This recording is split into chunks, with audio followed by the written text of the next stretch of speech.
எங்களின் உயிரோடும் உணர்வோடும் கலந்து வாழ்கின்ற அன்பு உறவுகள் அனைவருக்கும் வணக்கம்.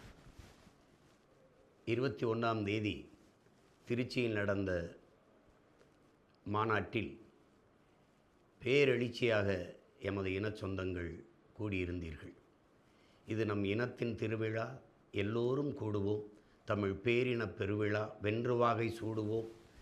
குடும்பம் குடும்பமாய் கூடுவோம். கொடிய அரசியலை மூடுவோம் என்று உங்கள் பிள்ளைகள் அழைத்த அந்த அன்பு அழைப்பை ஏற்று உலகெங்கும் இருக்கிற பல்வேறு நாடுகளிலிருந்து எனது அன்பு சொந்தங்கள் அந்த மாநாட்டிற்கு வந்து பங்கேற்றீர்கள்.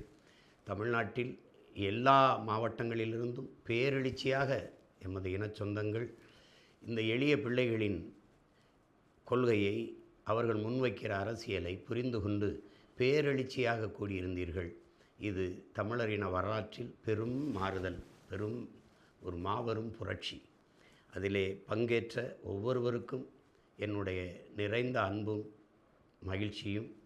அங்கே நீங்கள் குடும்பம் குடும்பமாக வந்ததை பார்த்து நான் உண்மையிலே பெரும் மகிழ்ச்சி அடைந்தேன். எனக்கும் பெரிய நம்பிக்கையும் உற்சாகத்தையும் அந்த மாநாடு தந்தது.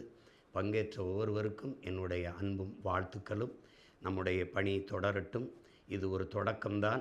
களத்திலே வென்று முடிப்பதில்தான் நமது இலக்கு இருக்கிறது.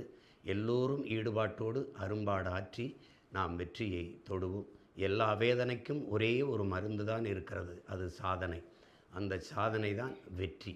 எப்படி பார்த்தாலும் வெற்றிக்கு ஒரே வழிதான் இருக்கிறது, கடுமையான உழைப்பு. அந்த உழைப்பை கொடுத்து நமது வெற்றியை அடைவோம். நம் இலக்கு ஒன்றுதான், இனத்தின் விடுதலை. இனம் ஒன்றாவோம், இலக்கை வென்றாவோம். புரட்சி எப்போதும் வெல்லும், நம் வெற்றி அதை சொல்லும். தமிழ்தாய் வாழ்க, தலைவர் பிரபாகரன் வாழ்க. எல்லோருக்கும் என்னுடைய அன்பும் வணக்கமும் நன்றியும். நாம் தமிழர்.